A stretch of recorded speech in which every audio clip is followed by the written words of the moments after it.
Let's talk about this major decision by Warner Brothers back in December to simultaneously release movies in theaters and on their streaming platform, HBO Max. Yeah. This is a huge, groundbreaking, earth-shattering decision, and I don't think a lot of people realize what kind of an impact this may have or what the fears are. So I kind of just want to at first start with, what is this decision? What actually happened? And let's dumb it down so that people really understand. Sure. So effectively, and I'll say it very simply, and then we can go through more if you'd like. Effectively, in the modern age, when we release films, every new movie enjoys what we would call a 90-day exclusive window of distribution in movie theaters. So every traditional movie that's made by a studio goes to your AMC, your Regal Theater, your multiplex, and those theater owners have up to 90 days of exclusivity before that movie moves on to the next window, which would be what we would call typically home entertainment, or not to get super nerdy, but also it's called electronic sell-through, where you would buy the film and put it in like a digital locker or buy it on DVD. I don't think they make VHS anymore. But so those are traditional windows in the life cycle of a movie and how it gets to people around the world. That's been a very contentious for years now because of the advent of streaming. People like Netflix, Amazon Prime.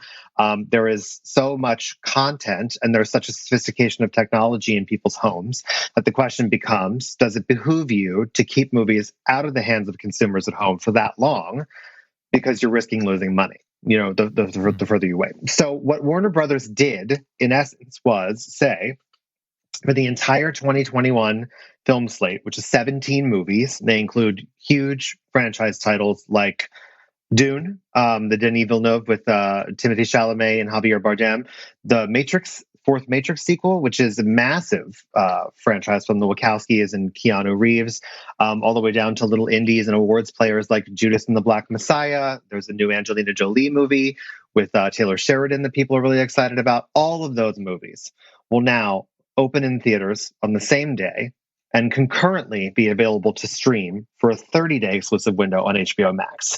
So what you're doing is you're giving the consumer two choices. For a brand new movie, you can go to theaters or you can watch it at home on HBO Max. And obviously, one of the reasons this decision is so consequential is that we are in the middle of a global pandemic that at the moment is, I think, the worst it's been, even in the initial cycle after numbers fell over the summer, and now we're back. So it suddenly doesn't become a choice. It becomes a health and safety option. So what do you think is going to be the split there between people who watch it on HBO Max and the people who go to see theaters? So I have a question. When it's on HBO Max, is there like an additional charge? Because we saw that on Disney Plus where they charged, I think it was Mulan, they charged an additional fee for. Are we seeing that on HBO Max? Is that the plan for these 17 films? That is not the plan. And that's a great point. Not only did we see an upcharge in Disney Plus for Mulan, that was a $30 premium charge on top of the $7.99 you're spending on Disney Plus per month. For HBO Max and the Warner Brothers films, all you need is your $15.99 per month HBO Max subscription, which is a steal for 17 premium studio-made films. And it really sort of gets at the heart of what many people in this industry think, is that this is a decision by Warner Brothers and HBO Max's corporate owner, Warner Media, which is owned by AT&T, to boost subscribers for HBO Max. They are, I think, effectively the third place streaming service, if not fourth, and they are dramatically behind in subscribers, notably behind Netflix. Netflix is around 138 million subscribers globally. HBO Max has 12.5 in the US. Wow. And they're only a domestic service. And it's just a massive and very risky business decision, I think, to get those numbers up. And if you'd ask why is that important? It seems to be all that Wall Street cares about right now. Bolstering streaming subscribers really gives Wall Street and investors confidence that the company will have revenue and financial stability and growth over the long term. The decision to do this, I think, in service of that business endeavor has really, really upset a lot of creative people in Hollywood. I'm curious, what are the issues that this poses to the filmmaking industry? Because as just a viewer, as just a consumer, somebody that just wants to see the movies, I could see a lot of people just saying like, this is awesome. Like, I get these, I already have HBO Max. Now I get all these movies for basically free. I mean, other than the subscription. Yeah. And this is going to be a great year. Like, what do those people not know about how this could be detrimental? It's a great question. No, this is, if anybody wins in this exact moment, in this present moment, it's consumers, it's the audience, because we're stuck inside. We've watched every blessed show on Netflix, rewatched Queen's Gambit. It's exciting, and also to have access, at such a lower price point, I think is thrilling. But there are a couple of serious ramifications, and I think the first and foremost is the huge blow to movie theaters. They are a business that is on the brink of bankruptcy. Multiple of the huge chains, they're over leveraged, they're drowning in debt. And they need new product. They need new films in theaters to bring people out. And I think we discussed this before, but the movie selling tickets to movies is a profit sharing business for the theater owners. They have a split on the dollar with the studios that release them to theater owners. The real gravy for them is concessions and entertainment add-ons. So it's not so much about how many tickets can I sell to Iron Man 6, it's how much popcorn can I get you to buy while you're here. So disturbing that sort of ecosystem will basically be the end as we know it of the modern movie theater establishment, which is devastating and has another big consequence, because that's what filmmakers love. If you were not living under a rock or even in quarantine, you would know that Christopher Nolan took every opportunity he could to completely just savage HBO Max and Warner Brothers over this decision as an insult to creatives, as devaluing the sacred experience of going to the movie theater and sitting in the dark with strangers. I don't mean to sound cynical, but this is the argument that people use every single time. Yes, movies are incredible. They're wonderful. But these are the kind of things that filmmakers of his ilk, he, Martin Scorsese, Steven Spielberg, will die defending. So now you've pissed off talent, in addition to thrilling your subscribers and sort of reworking the model of your business. The people you rely on to create this, to sell it, to star in it, are furious. Are you seeing a shift away from Warner Brothers to studios maybe like Sony that, at least as far as I know, haven't made this same sort of plan for 2021? Absolutely. At this present moment, another interesting thing about this entire decision was that this was made entirely in the conference rooms of Warner Brothers. They contacted none of their producing partners. They told no movie stars. They told no producers this was going down. Wow. And they were sort of accused, many would say correctly, of self-dealing. And in the structure of a contemporary blockbuster, people like Will Smith and Angelina Jolie and Tom Cruise, they receive the majority of their compensation through box office participation. So they'll forego their massive salaries at the front of a production so movies can get made on budget and on time, and then they'll take a windfall of cash on the back end from box office receipts and returns. When you fundamentally change the structures of those deals and say, sorry, you're going right to HBO Max, it really changes their bottom line.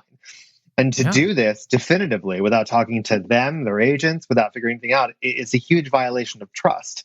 So I don't think we've seen any immediate shift from the studio, but I can guarantee you, almost guarantee you, that I don't think Christopher Nolan's going to make his next movie at Warner Brothers.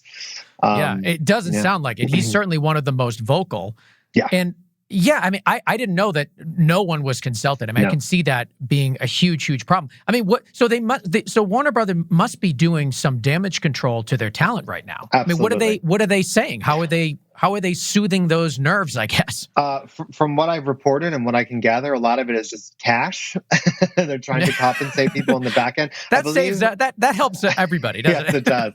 I believe the New York Times reported that Patty Jenkins and Gal Gadot, I will have to check this, but I believe both received sort of buyouts, back-end buyouts of their participation. I think the number was $10 million they gave to Patty Jenkins, what she would have perhaps gotten if they modeled the box office correctly, around what it would have done and compensated her that way, which isn't too uncommon of a practice. Netflix has been doing this for probably 3 years now, running a financial model of how any given movie would have performed, using that number and then paying their talent up front to come and do a movie that goes straight to streaming.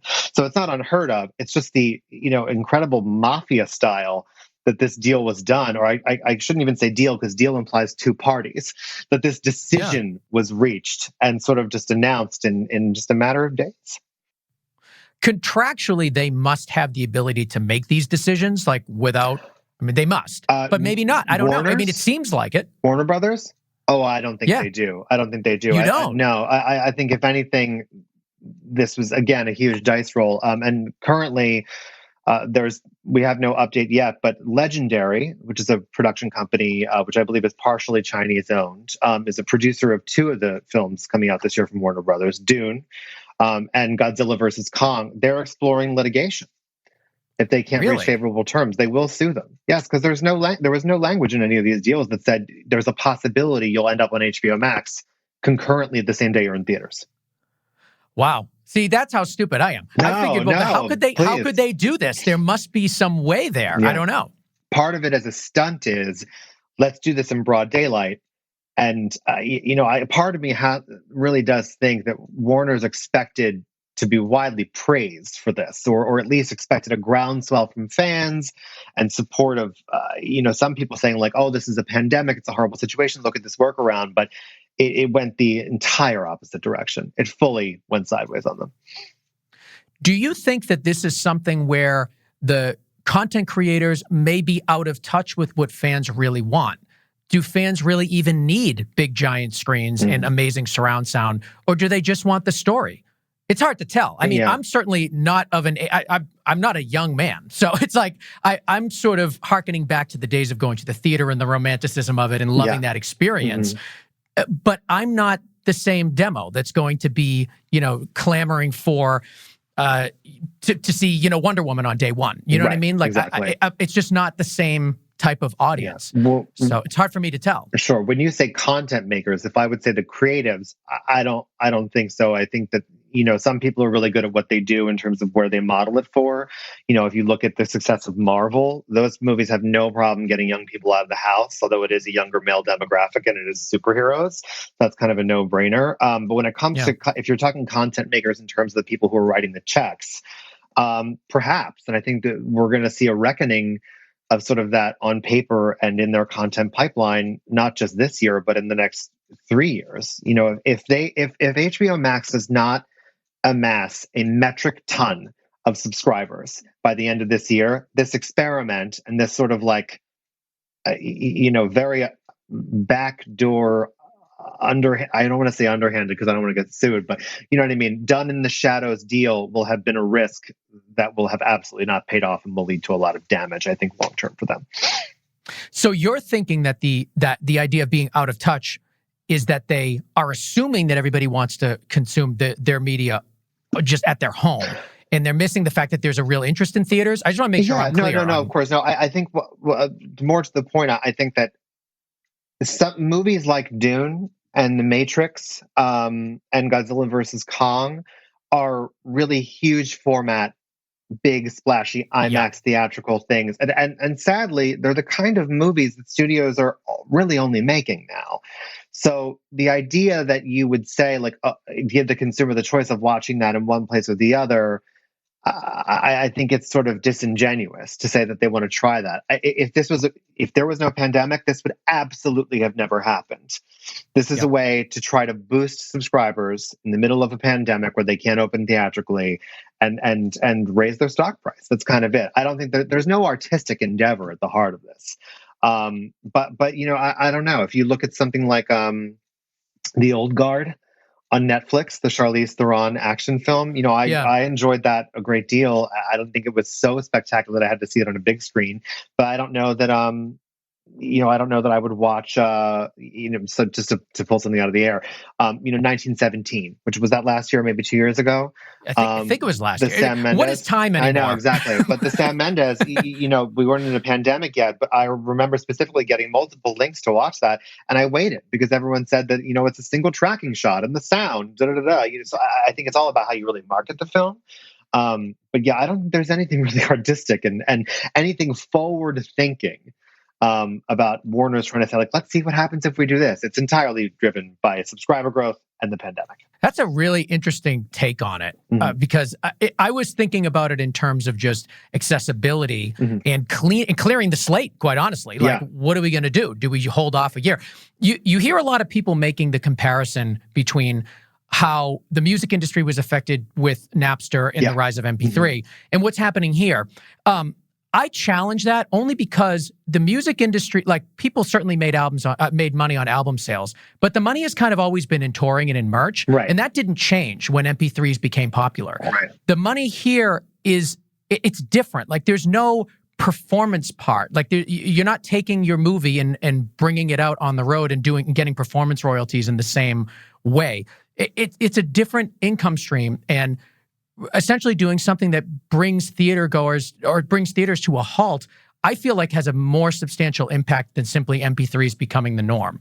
I don't know. No, do you have thoughts on that? No, I think that's an absolute, I think they're apples and oranges. And I think that, the ideal that people seem to be building towards is something that I mean, we'll have to see how it goes this year, but something that Disney seems to have sort of really set up for tremendous success, which is, if you look at what their Marvel slate is for Disney Plus, every single show, every single spinoff they've done from the films will feed into the larger sequential narrative of the Marvel Cinematic Universe. It's what people in my business call bridge content. So if I've seen, forgive me, I don't know what the last Marvel movie that came out was. I think it was, let's just say if I've seen Endgame, and all these characters are now fractured, and we've got to see where they're going next. In the next 2 months, we'll have WandaVision and The Falcon and the Winter Soldier, which will see all these characters in a forward-moving timeline, correct? And the consequences on them in that narrative will then set up the next film. So what you're doing is you're basically keeping intellectual property alive 365 days a year. And when there's not TV shows to watch, there's probably an animated show to watch. There's probably toys to buy that will feed into that larger narrative, all leading up to the next film. It's like this incredibly beautiful, synergistic, largely capitalist, but exciting way to make money. That, to me, is the tours, merch, streaming money, and physical album sales of the movie business.